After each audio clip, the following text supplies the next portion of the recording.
cette petite séquence vidéo au cours de laquelle nous allons faire un peu d'économie. Nous allons parler des différents modèles de développement économique. Nous allons parler un peu des différents modèles d'État.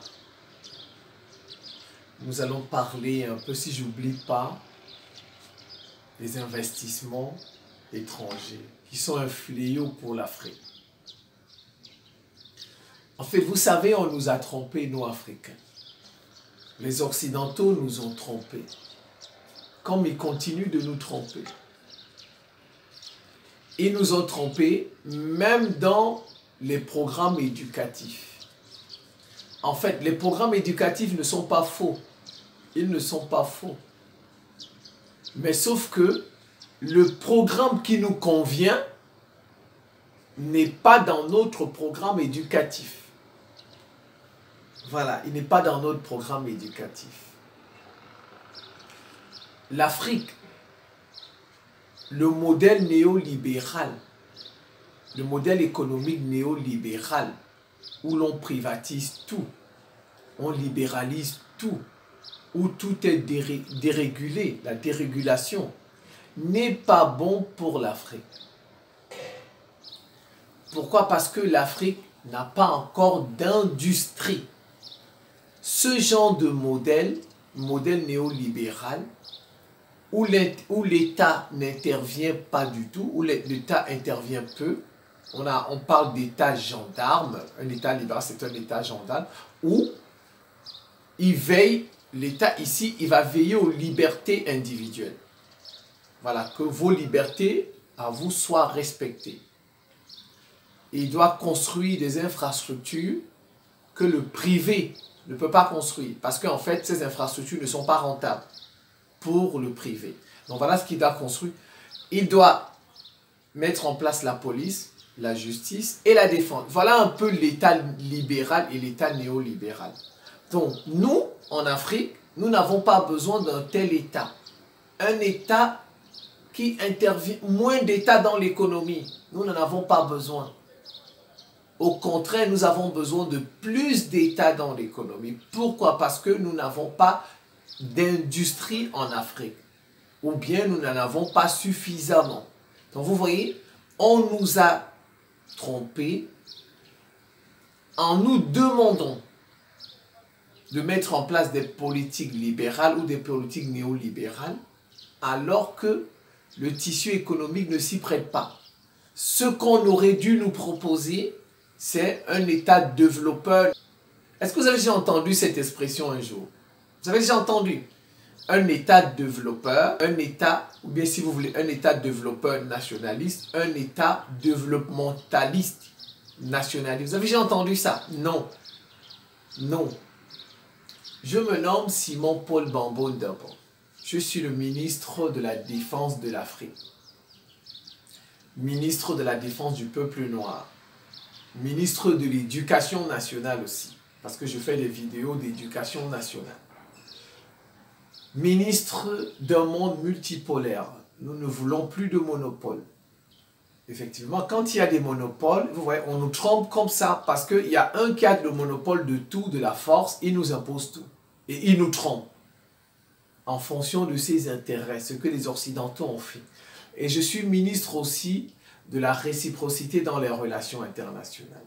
Le modèle libéral, ou si vous voulez, le modèle néolibéral ne convient pas à l'Afrique. Le modèle économique néolibéral ne convient pas à l'Afrique. Alors, c'est ce qu'on nous impose. Qu'est-ce qui nous convient? C'est le modèle développeur nationaliste. Le modèle un État développeur. Nous avons besoin d'un État développeur nationaliste. Voilà le modèle qui nous convient. C'est ce modèle que le Japon a mis en place. C'est ce modèle que la Chine a mis en place. C'est ce modèle que Taïwan, la Sud-Corée, ont mis en place. C'est ce modèle que Singapour a mis en place. Bon, bien sûr, ces États ont essayé d'abord d'autres modèles avant de trouver celui-ci. Mais en fait,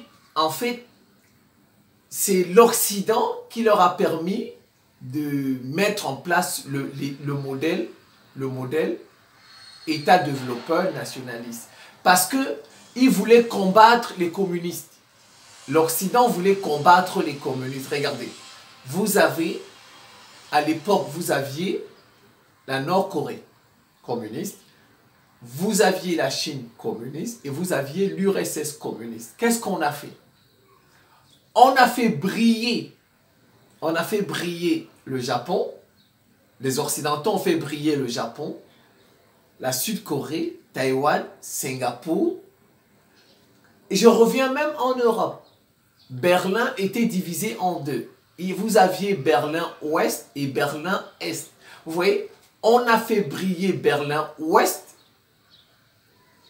pour combattre Berlin-Est. Et c'est pourquoi vous avez vu ça donner le mur de Berlin. Parce que les gens de Berlin-Est, qu'est-ce qu'ils faisaient?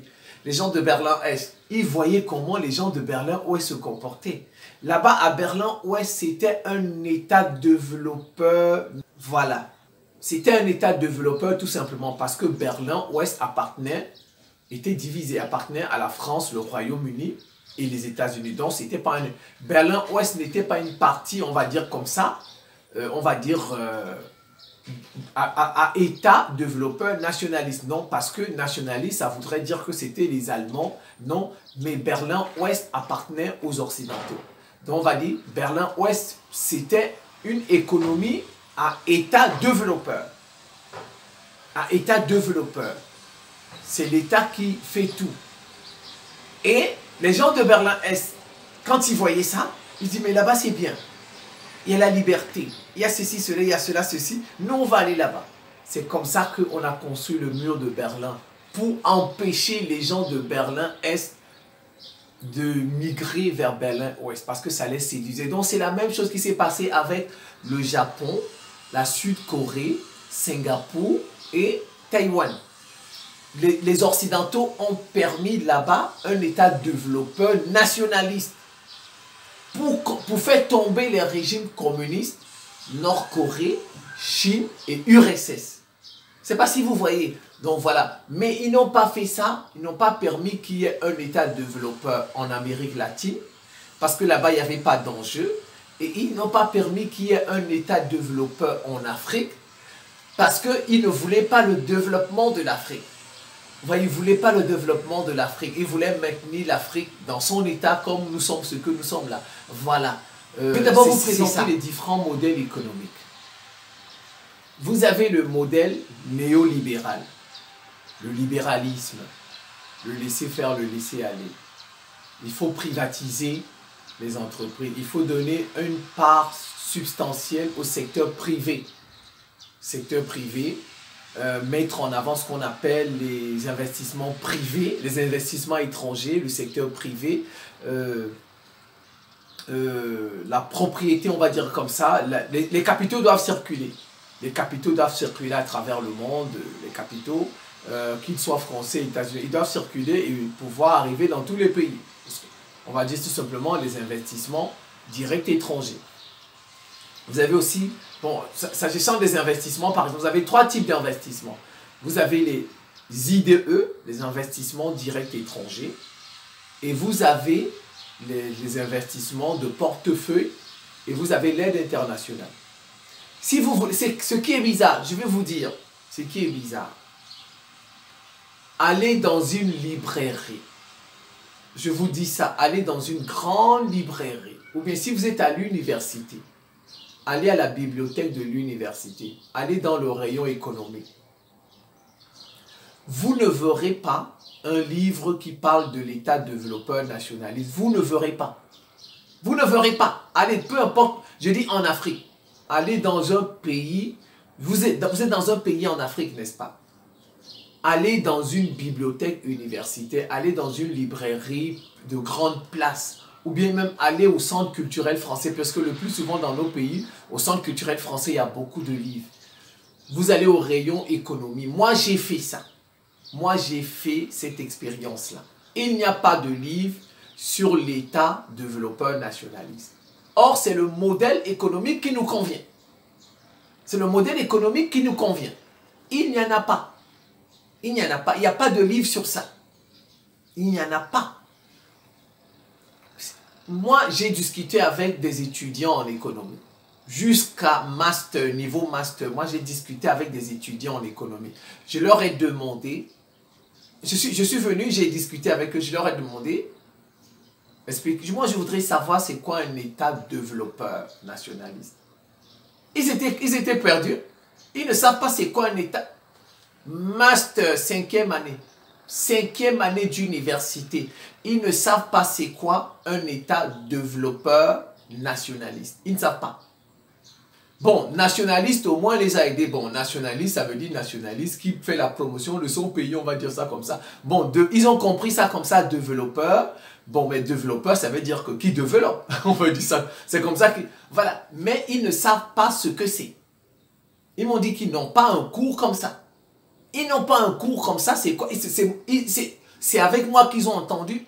Je vous dis que des étudiants en économie, 5e année, c'est-à-dire qu'ils préparent un master, c'est avec moi qu'ils ont entendu pour la première fois le groupe de mots, si vous voulez, on dit un groupe de mots, un groupe nominal, si vous voulez, État développeur nationaliste. Ils ne savent pas ce que c'est.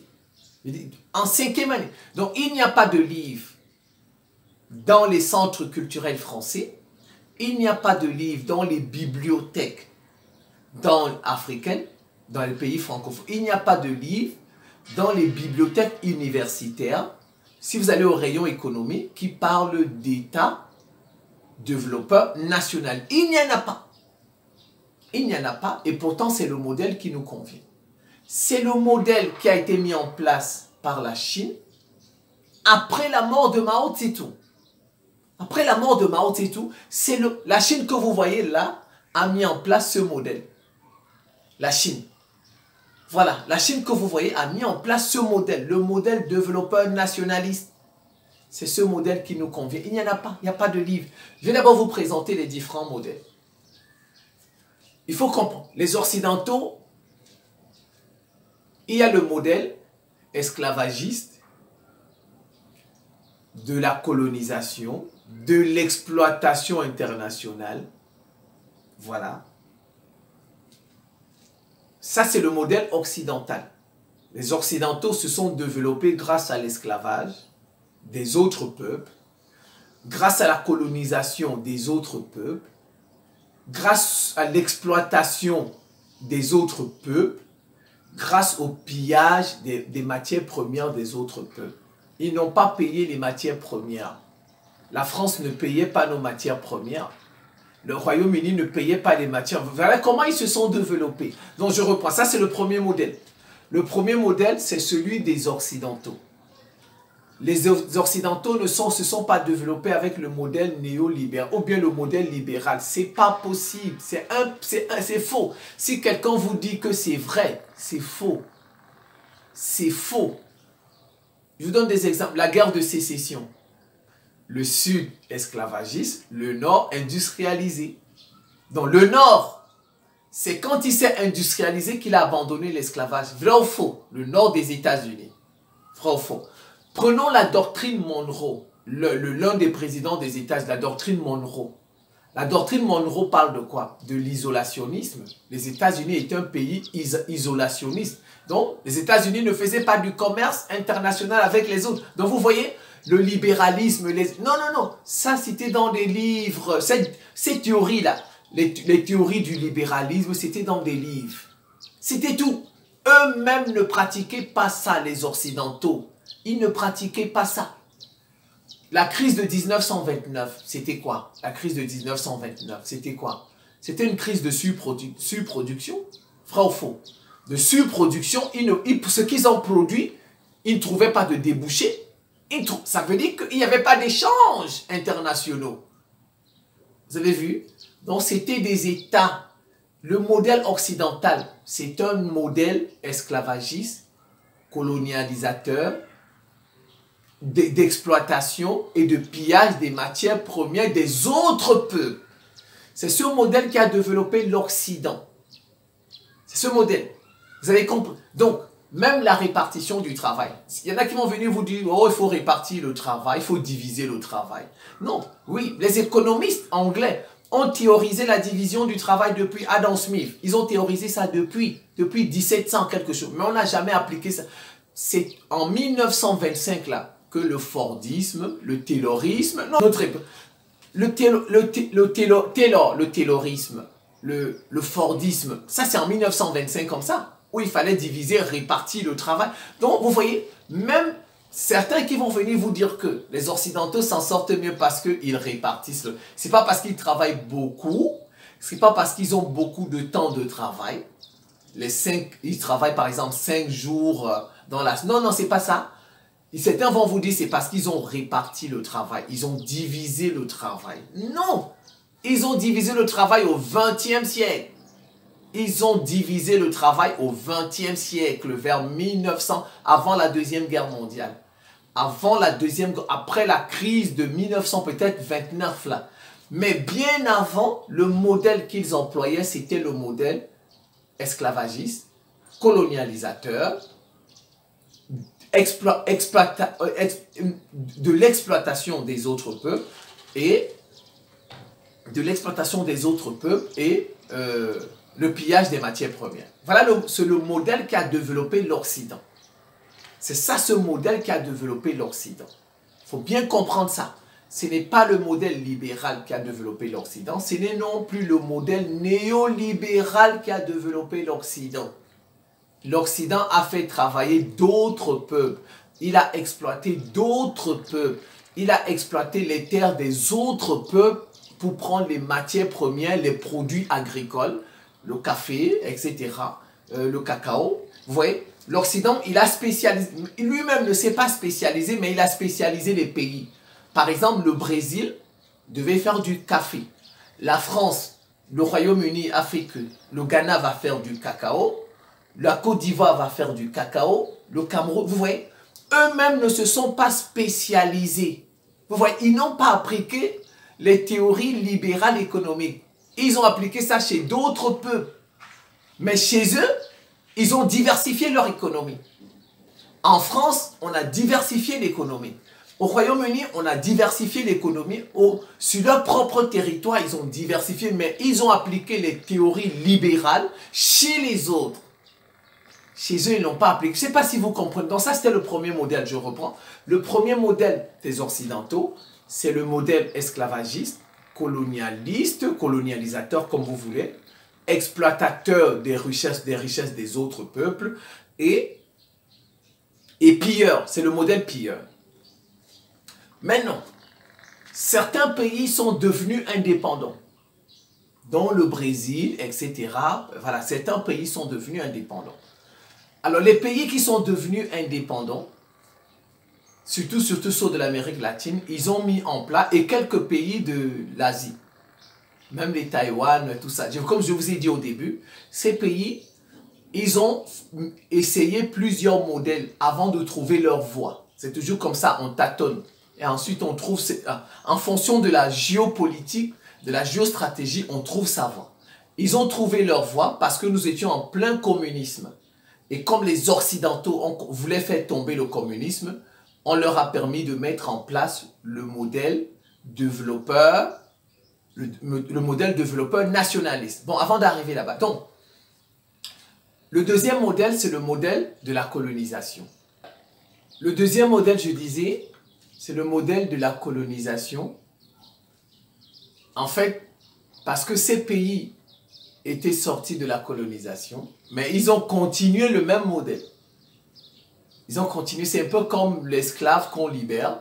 Il s'en va, après il retourne chez son maître. Voilà, c'est les pays qui sont sortis de la colonisation ont gardé le même modèle du colonisateur.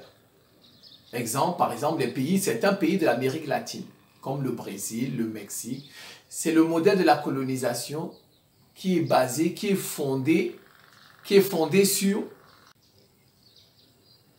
sur la production. On va produire les produits agricoles, on va produire des matières premières et ensuite on va les exporter.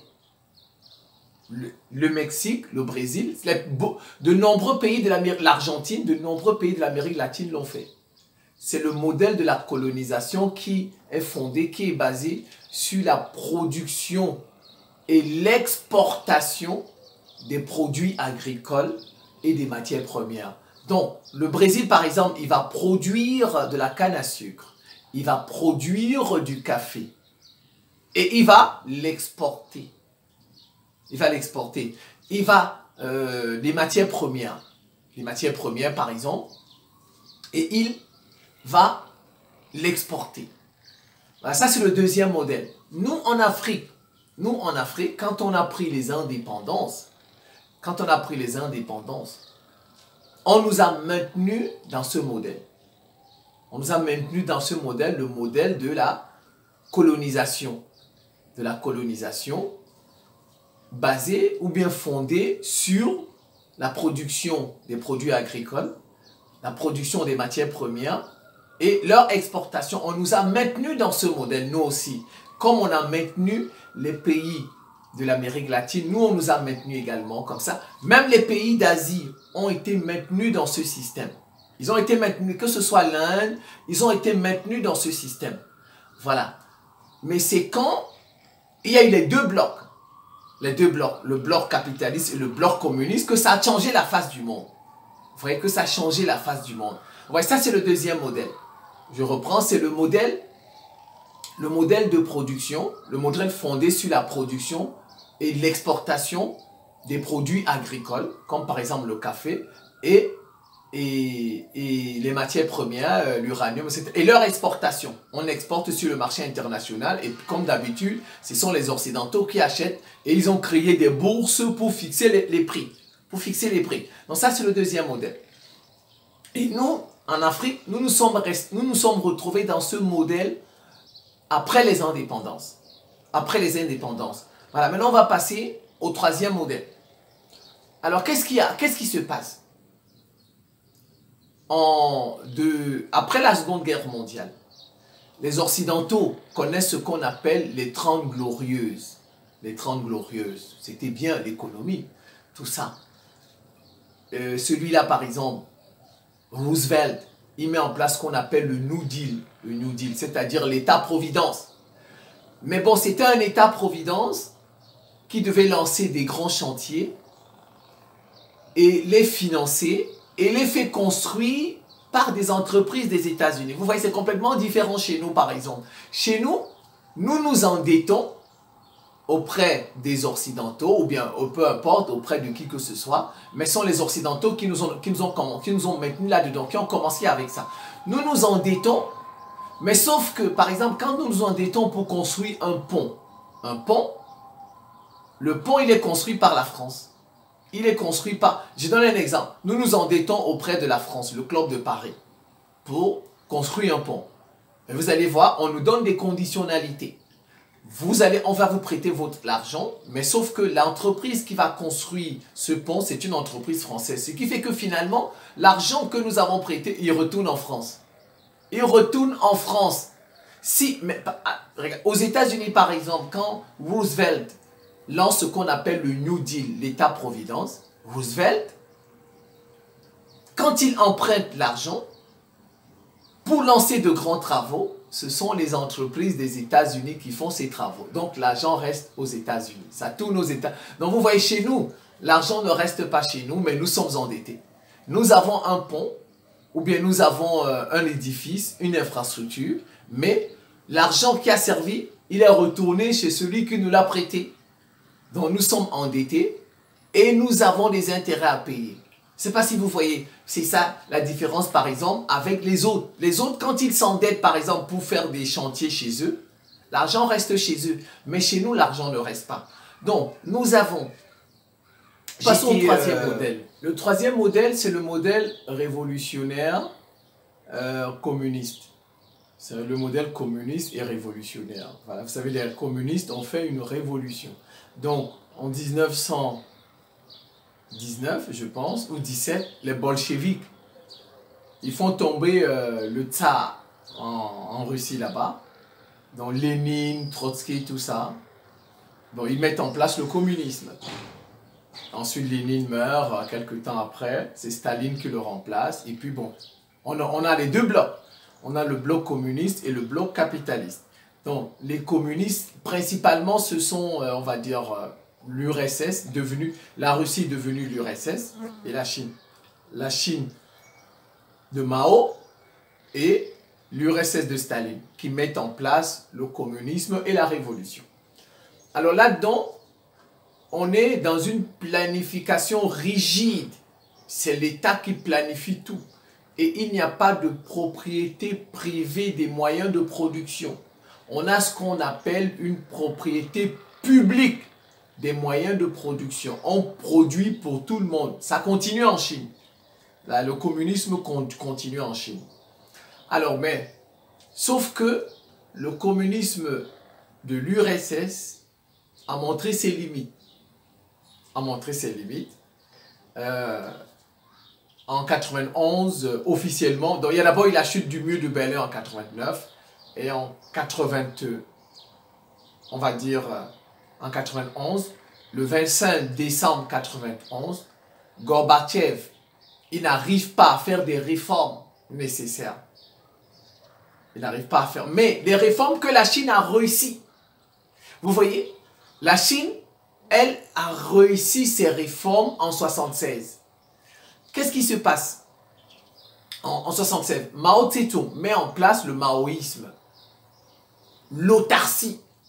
Voilà, la Chine n'avait des relations qu'avec 3 États.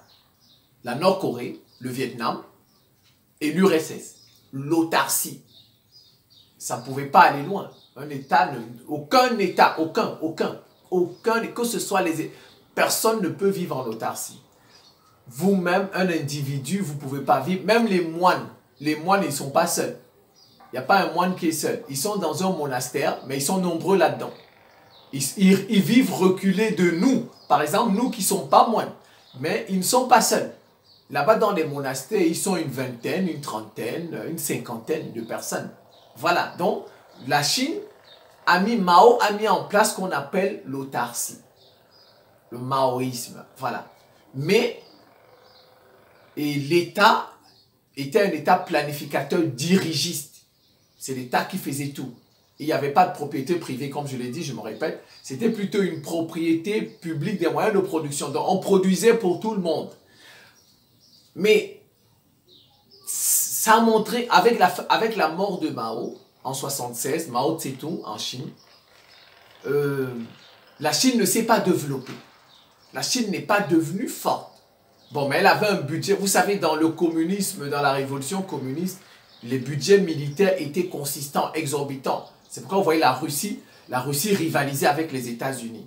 Crise des missiles à Cuba, parce que là-bas, ils avaient un budget militaire consistant, très fort. Alors, mais la Chine ne s'est pas développée. Et le successeur de Mao Tse-tung, Deng Xiaoping, c'est Deng Xiaoping, oui. Deng Xiaoping, qu'est-ce qu'il fait? Quand il arrive au pouvoir, il regarde ses voisins.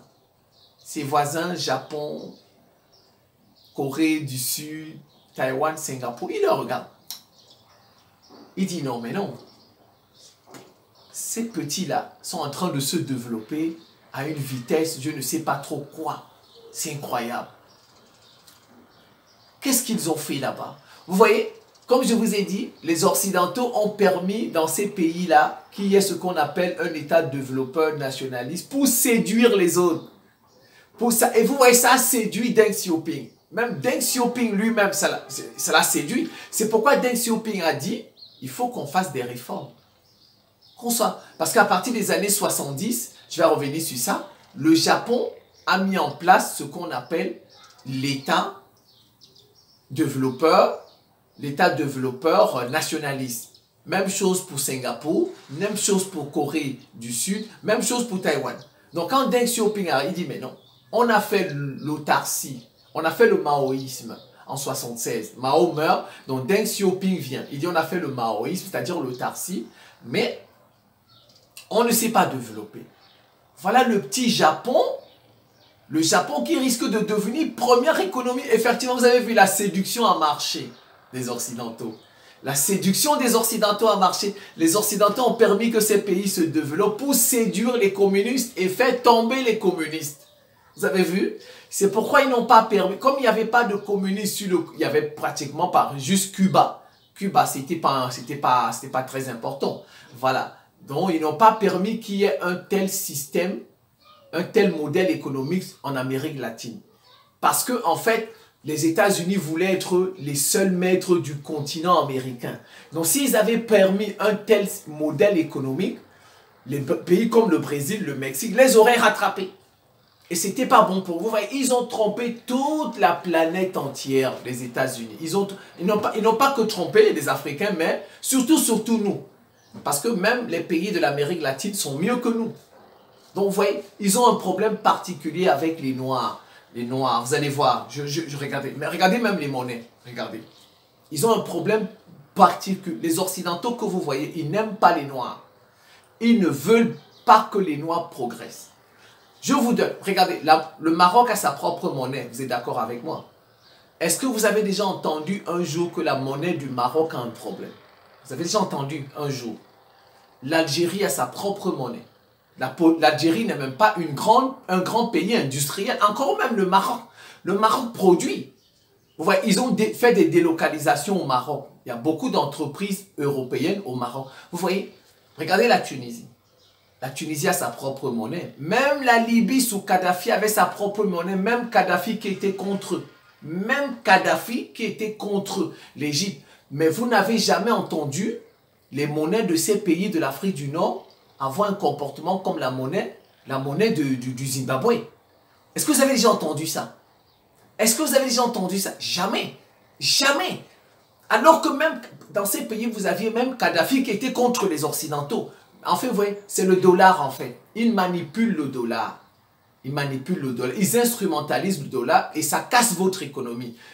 Par exemple, quand ils baissent le dollar aux États-Unis, je pense que quand ils baissent, ça apporte l'inflation chez vous. Chez vous. Et votre monnaie a des difficultés. Regardez, hein. Regardez. Madagascar a sa propre monnaie. La Mauritanie a sa propre monnaie. Regardez les pays comme la Mauritanie, c'est des pays, il n'y a pas d'industrie pratiquement. Alors comment des pays comme ça peuvent avoir des monnaies stables? Le Maroc, une monnaie stable, l'Algérie, la Tunisie. Vous allez voir, les pots clairs, leur monnaie est stable. Et vous allez remarquer que c'est dans les pays noirs. Regardez le Ghana. Tout le temps, le Ghana a des problèmes avec sa monnaie. Le Nigeria a des problèmes avec sa monnaie. Le Zimbabwe a des problèmes avec sa monnaie. La République démocratique du Congo, même la Guinée-Conakry a des problèmes. Vous voyez, ce sont les Occidentaux qui instrumentalisent le dollar afin que nos monnaies, les pays où nous avons... Voilà, ils ne veulent... Tout le monde peut avancer, sauf les Noirs. Ils ne veulent pas du progrès des Noirs. Les Africains, là, qui ne comprennent pas ça. Je vous ai donné, regardez, on appelle ça du racisme monétaire. Vous avez déjà... Non, soyons sincères.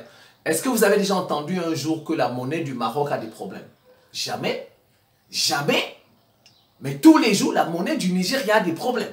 Tous les jours, la monnaie alors que le Nigeria, première économie d'Afrique, n'est-ce pas? On ne vous donne pas le titre de première économie d'Afrique si vous n'avez même pas un minimum d'industrie, n'est-ce pas? Au Nigeria, il y a des industries plus qu'au Maroc. Alors, comment se fait-il que tous les jours, la monnaie du Nigeria a plus de difficultés que la monnaie du Maroc, que la monnaie de l'Algérie, que la monnaie de la Mauritanie, que la monnaie de Madagascar, de l'Égypte? Vous voyez, il y a du racisme monétaire. Ils n'aiment pas les Noirs, ils ne veulent pas le progrès des Noirs. Pour ceux qui ne comprennent pas ça. Donc, c'est ce qui s'est passé. Donc, vous avez vu, j'étais sur le communisme. Ils ont permis, j'ai dit, là, en Amérique latine, ils ne voulaient pas de cet État développeur nationaliste en Amérique latine parce que ça allait développer certains pays de l'Amérique latine.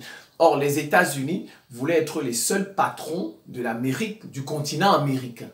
Donc, ils ont bloqué les autres. Ils les ont maintenus dans le modèle de la colonisation. C'est-à-dire, vous produisez les produits agricoles et vous les exportez et vous exploitez les matières premières, l'uranium, etc., les minerais, et vous les exploitez, et vous les exportez. Donc, on a maintenu les pays de l'Amérique latine dans cette situation. Maintenant, donc, vous voyez, le Deng Xiaoping, quand il arrive, il est séduit par le Japon. Donc, le piège a marché. Mais sauf qu'il a été intelligent. Il a été très intelligent. Il a dit, on va prendre ce qu'il y a de bon chez eux et enlever ce qu'il y a de mauvais chez nous. Vous voyez, Deng Xiaoping, le président chinois, il a été très intelligent. Et ceux qui l'ont, Hu Jintao, et ceux qui l'ont suivi, que ce soit Hu Jintao, il y a eu encore, ils ont fait la même chose. Ils ont dit, les principes fondamentaux du communisme ne vont pas tomber. Les principes fondamentaux du communisme ne vont pas tomber. Mais on va enlever des choses comme l'autarcie. L'autarcie, aucun État ne peut vivre seul. Donc on va s'ouvrir un peu. On va s'ouvrir. Voilà. Et, vous voyez, et c'est ça qui a sauvé la Chine. La Chine a pris, elle a été séduite par ce qui se passait au Japon. Parce que vous avez vu, en 80, le Japon est devenu premier. Le Japon a failli devenir première économie mondiale, sauf que les États-Unis l'ont cassé. Les Occidentaux ont cassé le Japon en 80, avec le dumping, etc. Le Japon est devenu la première économie mondiale. Vous voyez, c'est ce qui a séduit la Chine. Et le Japon a été cassé par les États-Unis plus précisément. Donc, les Chinois ont réussi leur réforme. Ils ont réussi leur réforme. Voilà. Ils ont réussi à prendre quelque chose chez les Japonais et ils ont gardé aussi ce qu'il y a de bon dans le communisme. La Russie, l'URSS, je vais dire comme ça, Gorbatchev n'a pas réussi la perestroïka. Il n'a pas réussi les réformes. Vous voyez? Où la Chine a réussi, Gorbatchev n'a pas... Mais en fait, le problème, je pense qu'il est spirituel. Il est spirituel parce que depuis 72, les Chinois avaient décidé de ne plus contrôler ce qui se passe dans la tête des Chinois. Vous voyez, depuis 72, parce que les États-Unis, par exemple, ils avaient dit, la Chine voulait venir à l'ONU. C'était Taïwan qui occupait la place des de la Chine à l'ONU. La Chine a dit non, je dois avoir une place à l'ONU. Les États-Unis ont dit non, il faut imposer, il faut mettre en place la liberté de conscience. Vous voyez, la liberté de conscience dont les citoyens chinois doivent choisir leur religion. Il faut les laisser choisir leur religion. S'ils veulent être musulmans, s'ils veulent prier, ils prient. Donc, vous voyez, alors qu'avant, sous le communisme, on ne priait pas. On ne priait pas avant. Donc, à partir de 72, les États-Unis ont fait cette pression. Si vous voulez venir à l'ONU, oh, les Russes n'avaient pas cette pression. Les Russes étaient déjà à l'ONU, au Conseil de sécurité. Donc, les Russes ne pouvaient pas être libres. En fait, les Soviétiques n'étaient pas libres. Ils n'étaient pas libres. C'est pourquoi, vous voyez, en fait, c'est le pape qui a fait tomber l'URSS. Vous voyez, c'est pourquoi on vous dit c'est le pape qui a fait tomber l'URSS pour apporter aux Soviétiques la liberté de conscience. La liberté, ils pouvaient prier. Il n'y avait pas ça. Donc, c'est très important, la liberté. Donc, la Chine avait déjà, Mao avait déjà cédé ça. C'est pourquoi il a réussi, on peut dire, ses réformes. Parce que c'est pourquoi il a réussi ses réformes. Parce qu'il avait décidé de ne plus contrôler la foi des Chinois. Il avait décidé. C'est pourquoi les Russes, parce que la Chine voulait être au Conseil de sécurité à l'ONU, donc elle a cédé aux pressions des États-Unis. Or, les Russes, les Soviétiques, eux, ils étaient déjà à l'ONU. Donc, on ne pouvait pas faire pression sur eux, sur la liberté de conscience, la liberté religieuse. En URSS, on ne priait pas. Vous savez, le communisme, c'est quoi? C'est l'opium du peuple. Donc, d'où l'échec. On va dire c'est la main de Dieu. C'est pourquoi je dis c'est le pape Jean-Paul II qui a fait tomber le communisme en URSS. C'est le pape Jean-Paul II. Donc, les Russes, Gorbatchev a échoué. Il a échoué sa réforme. Et le 26 décembre 91, l'URSS est balkanisée. L'URSS est tombée. Voilà, c'est comme ça. Vous voyez le mot. Voilà, c'était ça le troisième modèle. Maintenant, nous allons passer au quatrième modèle. Dans les années 70, en 71, la guerre des Arabes contre Israël. On appelle ça la guerre du Kippour. La guerre du Kippour, je pense que c'est en 72, 71, je ne sais plus, j'ai oublié ce. La guerre du Kippour. Israël frappe les Arabes. Non, ce n'est pas Israël en réalité, parce que ceux qui font la guerre pour Israël, ce sont les Occidentaux qui font la guerre pour Israël. Vous avez encore vu ça. tout récemment, l'Iran a appelé les États-Unis pour avertir que je vais envoyer 300 missiles. Et tous les missiles ont presque été interceptés. Parce que l'Iran avait averti. Si l'Iran n'avait pas averti, tous les missiles auraient atteint Israël.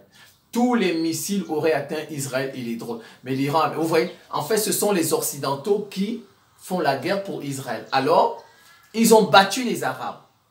Les Arabes en 72. Et puis les Arabes, ils ont fait une coalition, l'OPEP. Ils ont dit, ah bon, on va leur montrer, puisqu'ils vivent de nous, ils ont besoin de notre pétrole. On va réduire, on va fermer les vannes. On va fermer les vannes. Voilà. Et puis, le prix du pétrole a doublé. Boum! C'est passé, par exemple, de 30 $ à 60 $. Là, c'est l'économie des pays occidentaux qui en paie. Imaginez un peu, c'était une économie avec du pétrole. Tout était tout. Donc, imaginez un peu, vous passez de 30 $ à 60 $. Tous les prix vont grimper, l'inflation, etc. C'est la catastrophe. C'est là où ils ont compris que, ben tiens, donc nous sommes dépendants des matières premières. Surtout les pays de l'Amérique latine, nous sommes dépendants des matières premières, du prix des matières premières. Nous dépendons des fluctuations des prix des produits agricoles et des matières premières. Donc, nous allons passer à un quatrième modèle qu'on appelle le modèle de l'industrialisation par substitution aux importations. On va substituer les importations.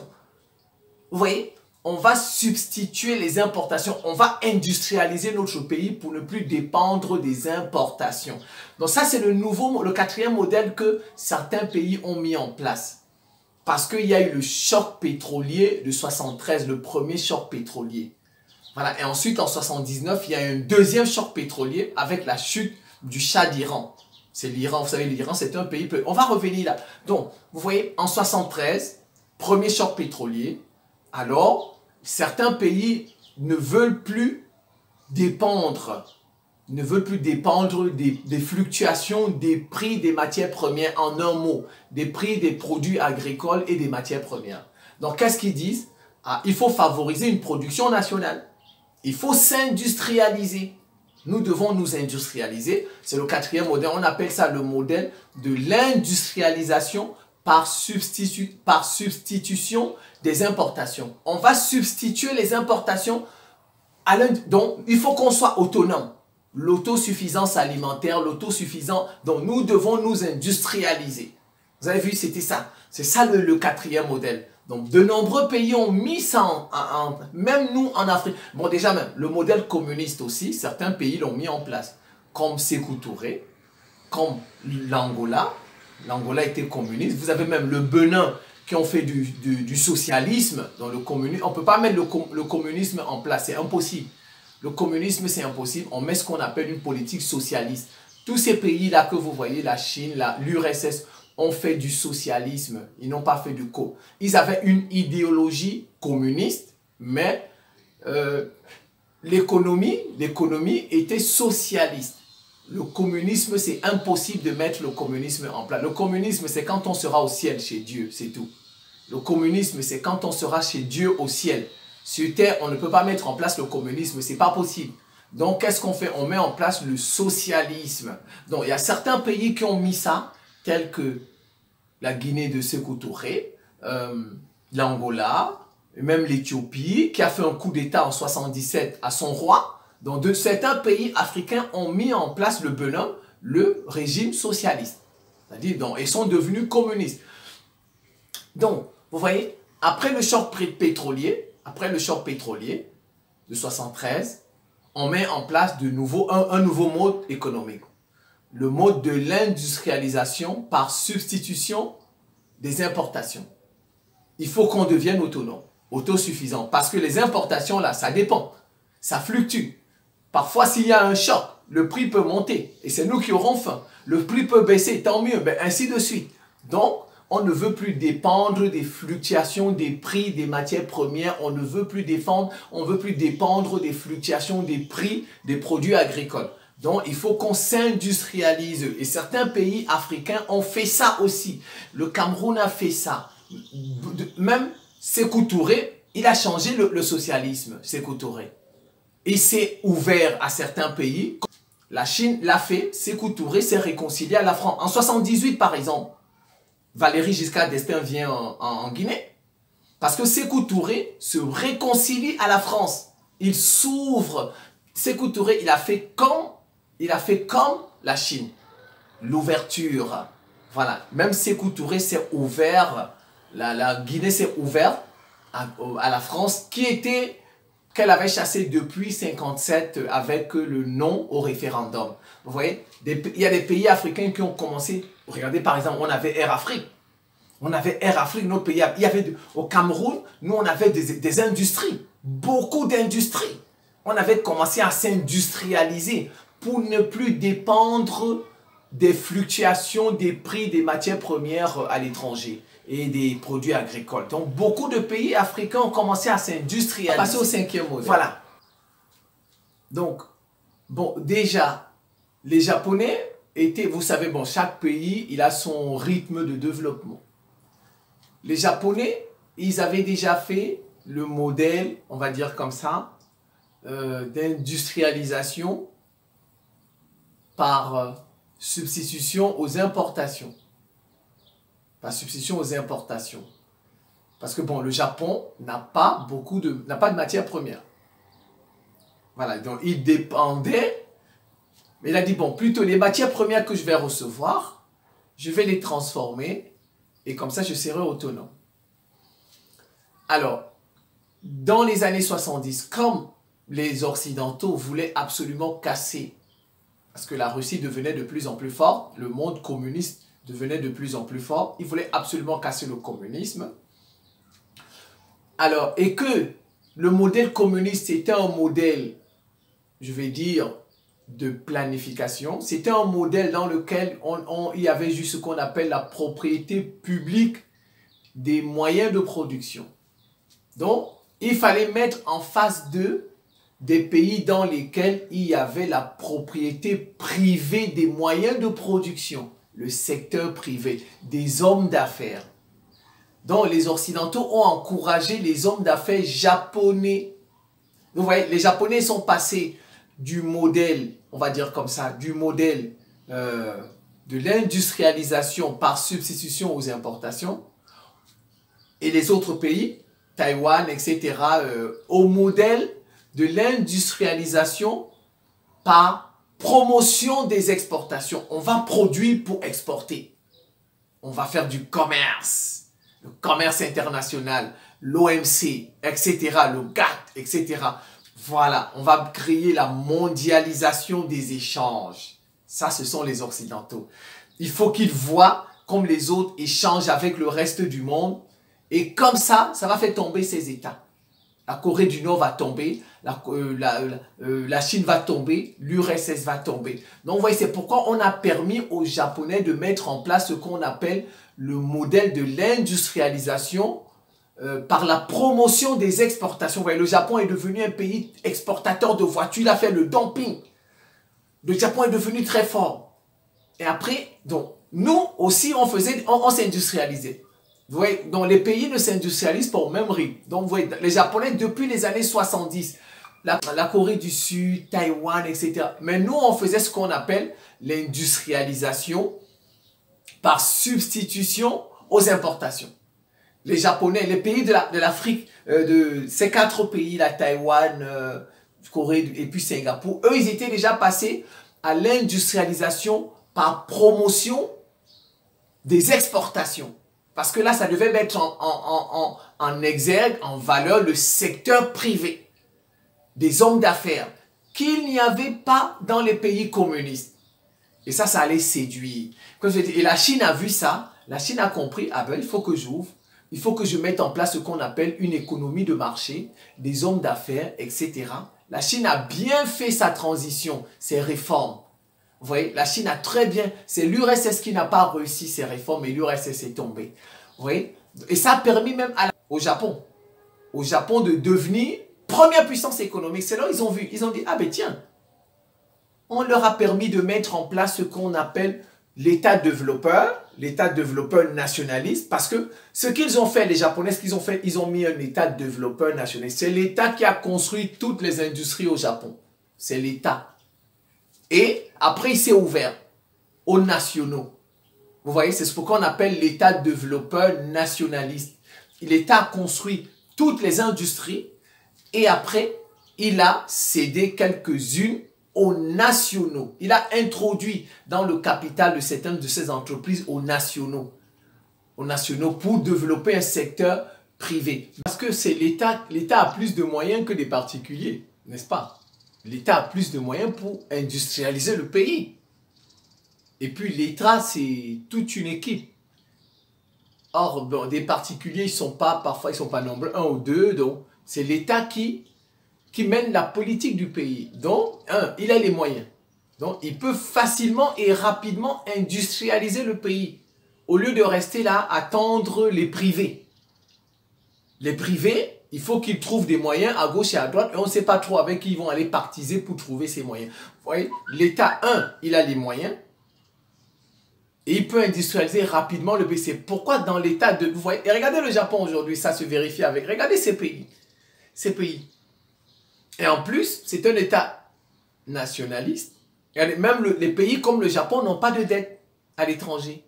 N'ont pas de dette. Le Japon est endetté auprès de sa population. Le Japon, la majorité de la dette du Japon, c'est auprès de sa population. Et la population du Japon ne peut pas faire tomber son État si son État ne lui rembourse pas sa dette, n'est-ce pas? Mais allez regarder nos dettes, nous. Allez regarder nos dettes. Nos dettes, la majorité de notre dette, c'est à l'étranger. C'est à l'étranger. Vous voyez? C'est à l'étranger. Mais dans l'État développeur, c'est lui qui incite le secteur privé. C'est lui qui donne des indications. C'est ça, vous voyez? C'est ça l'État développeur. Un État développeur nationaliste, c'est lui qui incite le secteur privé, qui les oriente dans les politiques de voilà ce qu'on attend de vous, etc. etc. Ouais. Regardez, prenons un exemple. Pourquoi ils sont contre TikTok, les Occidentaux? TikTok, c'est une application chinoise. Vous voyez, le patron de TikTok dit que lui, c'est privé, etc. Mais les États-Unis, qu'est-ce qu'ils disent? Ils disent qu'en réalité, c'est pas privé, c'est l'État chinois qui est dedans. Regardez Huawei. Huawei. Qu'est-ce qu'ils disent les Occidentaux de Huawei avec la 5G? Ils disent qu'ils ne veulent pas de 5G chinois chez eux. Parce que, en fait, derrière, c'est l'État. En réalité, c'est ce qui se... Même aux États-Unis, c'est ce qui s'est passé. Internet. Internet sort d'où? Sort de l'armée des États-Unis. Vrai ou faux? Internet sort d'où? De l'armée des États-Unis. C'est après qu'ils ont ouvert Internet au secteur privé, au public. C'est après qu'ils ont ouvert de nombreuses technologies que vous voyez là dans iPhone, etc. iPhone. C'est le militaire qui développe, c'est l'État qui développe ça. De nombreuses technologies. Après, ils passent ça aux entreprises privées. Pour qu'on l'utilise, on le mette, et ça, parce que si ça reste une propriété de l'État, on va dire que l'État espionne le reste. Mais quand ça passe chez un privé, on dit bon, c'est un privé. On pense en réalité qu'il est libre, mais alors que derrière, c'est l'État des États-Unis qui est derrière, le privé. C'est comme ça. Vous voyez, c'est l'État développeur, c'est lui qui développe tout. C'est lui qui développe tout. Il indique, il ne donne pas des ordres au secteur privé. Il incite le secteur privé à aller dans tel ou tel aspect, dans tel secteur, etc. C'est ça un État développeur. Je vais faire une vidéo spéciale sur l'État développeur. Là, c'est une vidéo où j'ai voulu présenter tous les modèles économiques. Les modèles économiques et dire qu'on nous a trompés. Vous voyez, nous on nous a trompés. Donc, l'État développeur, qu'est-ce qu'il fait? C'est lui qui développe les industries, toutes les industries. Après, il ouvre le capital au privé. Il cède parfois certains pans de ces industries au privé. Et c'est lui qui incite le privé à aller dans telle ou telle direction dans le but de développer le pays. C'est pourquoi on parle d'État développeur national. Et il le fait avec les nationaux du pays. C'est un État nationaliste. Donc, mais nous, par exemple, nous avons des problèmes avec les investissements, les IDE. Parfois même ils se cachent derrière les nationaux pour venir investir. Non, il faut regarder le taux des investissements aussi chez nous. Les investissements ne doivent pas dépasser, je vais revenir sur le sixième modèle. Ouais, c'est ce que les Chinois ont fait. Les Chinois ont fait, les Japonais ont fait, les Chinois ont suivi, c'est pourquoi ils se sont développés. Et puis ils ont commencé par imiter. Ils ont imité ce que les Occidentaux faisaient. Ils imitent, ils imitent, ils imitent, ils imitent. Même les Japonais ont imité. Les Japonais ne sont pas les premiers à avoir fabriqué des voitures. Ce sont les Occidentaux les premiers à avoir fabriqué des voitures. Tous ces gens-là ont imité. Et après, ils ont innové avec l'aide du gouvernement. Le gouvernement a subventionné des choses. Il a fait beaucoup. Il a fait ce qu'un État... L'État développeur, ça veut dire que l'État, il est là, il travaille pour que le pays se développe. Donc, il construit des industries pour que le pays... Des industries qui vont mener au développement du pays. Maintenant, c'est un État développeur nationaliste. C'est un État développeur nationaliste. Il va faire tout pour que si jamais il y a un secteur privé, ce secteur privé doit être géré par les fils du pays d'abord, en majorité. C'est ça un État développeur nationaliste. Voilà, maintenant, quand le Japon est monté et a failli dépasser les États-Unis ont cassé le Japon, ils ont dit, ah ben tiens, si on laisse faire ces gens-là, ah ben tiens, ce sera compliqué. Donc il y a là, Milton Friedman qui est venu, le monétariste, un économiste, il a dit non. Nous, on vous avait dit depuis que vous, avec vos États-providence, là, État-providence où l'État intervient n'importe comment dans l'économie, eh ben, ça va vous conduire, non seulement ça vous a conduit à une crise, les 30 glorieuses, là, sont finies. Eh bien maintenant, voilà le Japon, un pays étranger, un pays qui va dépasser les Occidentaux blancs. Vous voyez, on lui a donné le prix Nobel d'économie en 76. Et à partir de 80, avec le FMI et la Banque mondiale, ils ont mis en place ce qu'on appelle des politiques néolibérales. Ça, c'est le modèle néolibéral qu'ils sont venus imposer au reste du monde. Ils sont venus imposer au reste du monde pour casser l'industrialisation de ces... Les politiques néolibérales, ce sont des politiques pour casser l'industrialisation des pays. On vient, on vous dit, ah ben tiens, c'est le libéralisme, il faut laisser les capitaux circuler, c'est la mondialisation des échanges. Voilà, vous devez laisser les capitaux circuler. C'est la mondialisation des échanges. Voilà, c'est le commerce international. Vous avez l'OMC, vous avez adhéré à l'OMC. Vous devez ouvrir vos frontières. Vous devez les ouvrir à la circulation des produits. Mais ce n'est pas possible. Parce qu'un pays comme les États-Unis qui a déjà toutes ces industries, oui, il peut faire le commerce international. Mais des pays qui n'ont pas encore un tissu industriel, ils ne peuvent pas sauver. Vous voyez, c'est inégal. Vous voyez, ils ont trompé le reste du monde. En particulier les Africains et les gens de l'Amérique latine. Bon, les Japonais, ils les ont laissés toujours, mais ils les ont cassés. Ils ont cassé le Japon, mais le Japon reste un État développeur nationaliste. La Sud-Corée, Taïwan, Singapour restent des États développeurs nationalistes et qui ont un modèle économique aujourd'hui, qui fait la promotion des exportations. Qui fait la promotion surtout des exportations et très peu la promotion des importations. Parce que quand on importe trop, on devient dépendant de l'extérieur. Donc, vous voyez, ce sont des pays ce sont des États développeurs nationalistes qui ont un modèle économique basé sur l'industrialisation avec la promotion des exports. Quand vous voyez le Japon, ces voitures sont partout. Les voitures du Japon sont partout. Regardez Samsung. Les téléphones Samsung sont partout, sont partout, sont partout, sont partout. Leurs applications sont partout. Regardez Taïwan avec les semi-conducteurs. Partout, partout. C'est ça. Donc les Occidentaux maintenant ont mis, comme ce sont leurs alliés, ce sont leurs alliés. Et comme ils ont des bases militaires là-bas, ils savent comment ils peuvent les casser à tout moment. Voilà, mais ils maintiennent là-bas ce qu'on appelle un État développeur nationaliste. Ça, c'est pas grave, là-bas. Mais chez nous, ils viennent nous imposer le néolibéralisme.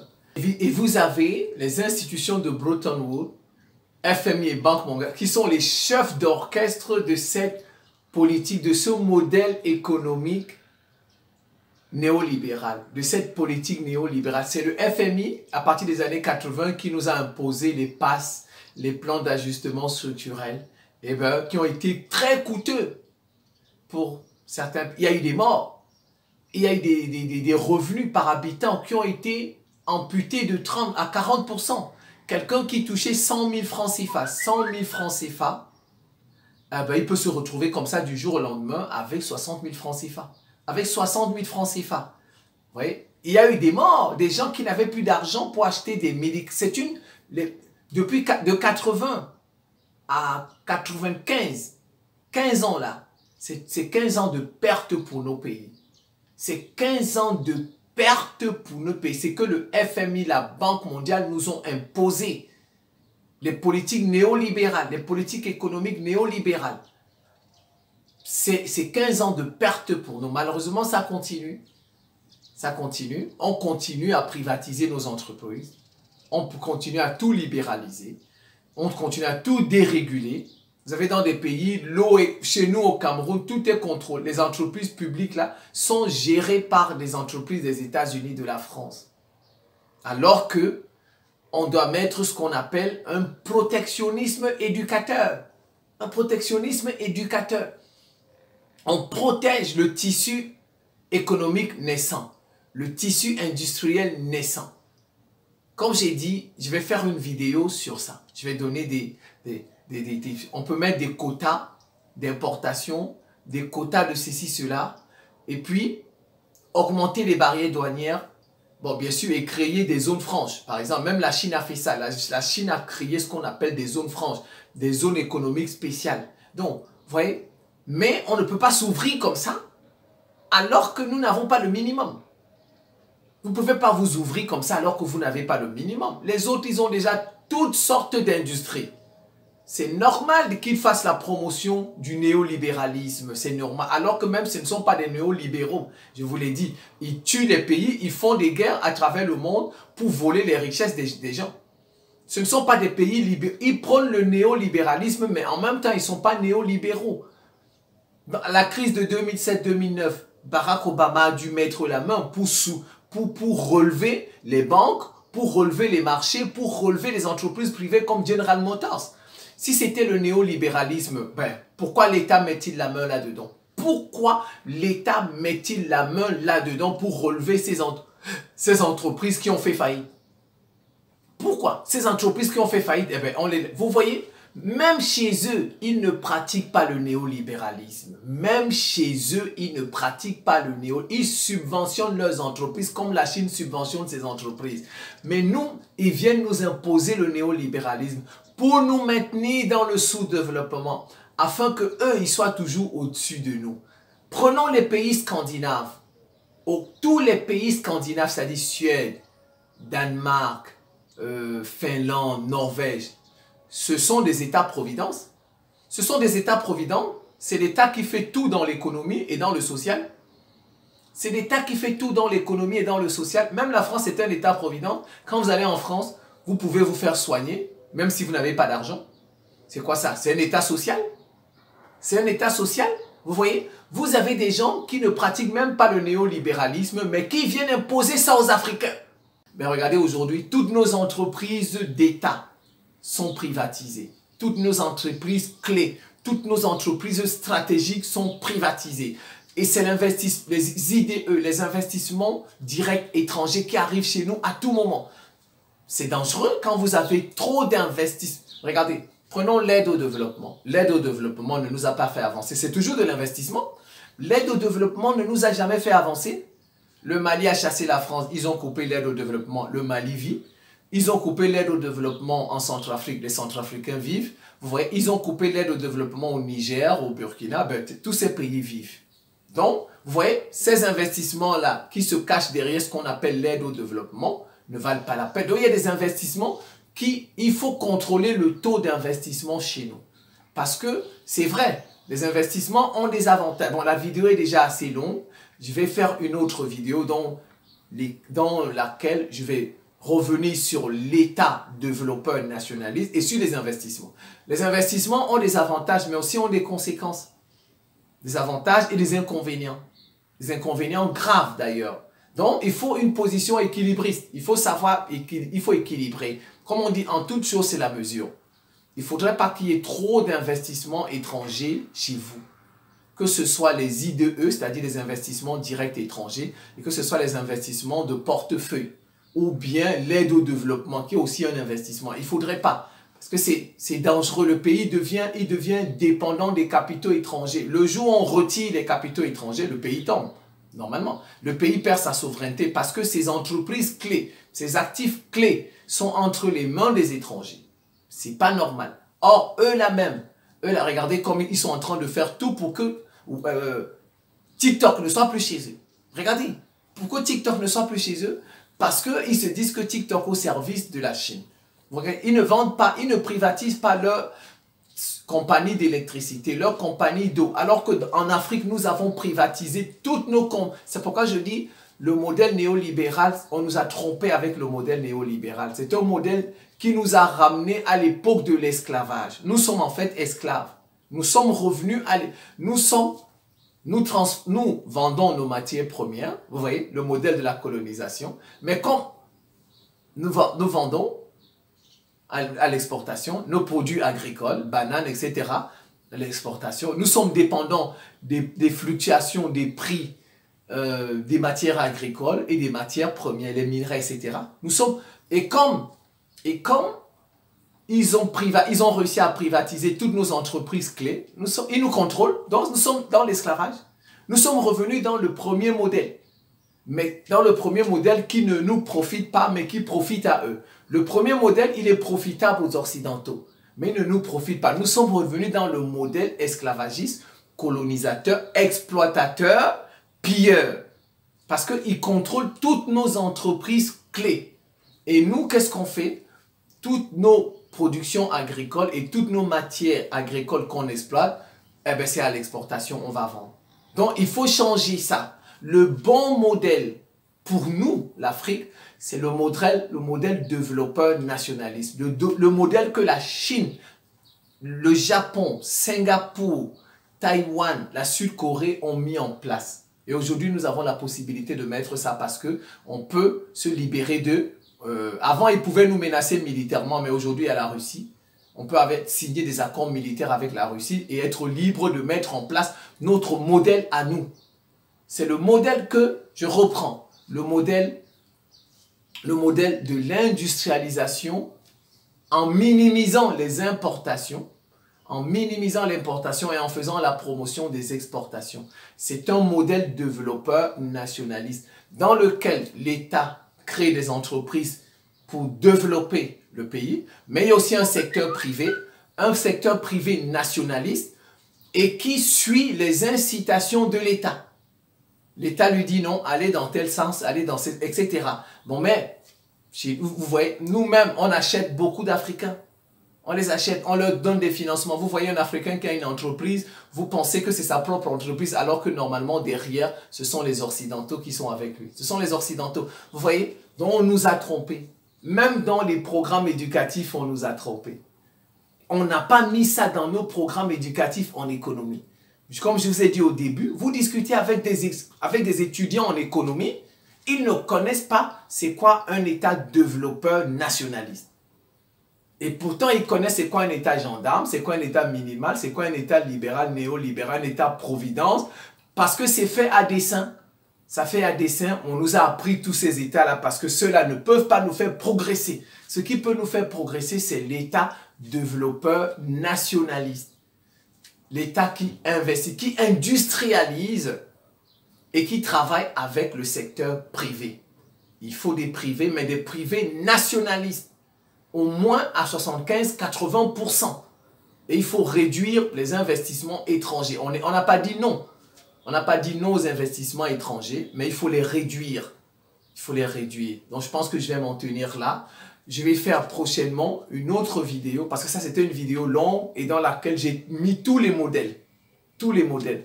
Je vais faire une autre vidéo où je prendrai le modèle de l'industrialisation en minimisant les importations et en favorisant les exportations, qui est le modèle d'État développeur nationaliste que la Chine, le Japon, Singapour, Taïwan et la Sud-Corée ont mis en place pour se développer. C'est la fin de cette petite séquence vidéo. Je vous remercie pour votre attention et à très bientôt.